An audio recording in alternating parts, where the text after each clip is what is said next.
Provedoria dos Direitos Humanos e Justiça Hasoromalu o Comando Geral PNTL, rodiculia assunto serviço entre a instituição Rua Neenian.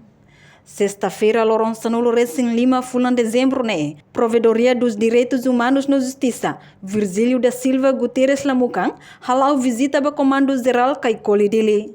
Lamucan informa, durante halau visita município Sira, onde hare basic situação no desafio, nebe esquadra balum hasoro e município. No Comando Geral precisa halo esforço onde melhora serviço PNTL niang. Audiência hau nasi maka usu atrasoro atau partilha hanu em balum relação a serviço entidade ruan niang provedor o PNTL niang.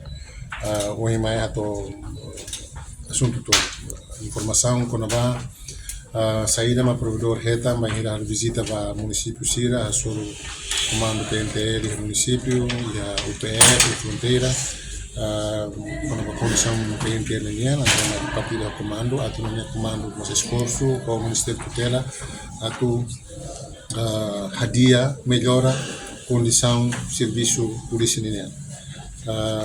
E a cara que kata se visita na beca provedor halu ba município Sira a ali o comando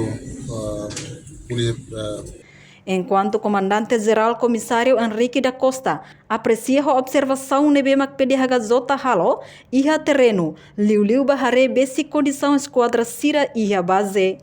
Nia reconhece iha dune esquadra no posto polícia balo iha condição nebe mac mínimo liu ba membro Sira hodi halau serviço liu iha tempo udang hanesang be tama na kono iha esquadra Cristo Rei nona infeto no mos iha fatin selutang tamba be dalang la iha. Agradece ba observação nebe mac esse parte perhazen nia halo ba terreno los dune iha condição posto Sira na nossa esquadra balu ne dema ne condição ne min tentemos vai ter muito dar serviço balu agora tempo da nacional sempre bem na conta hasan itene esquadra ia Cristo Rei ne nossa esquadra ia na infeta ne minha tempo da nacional de tama lá a esquadra ne mas ia nossa posto Sira ia fronteira ne minha balu condição mesmo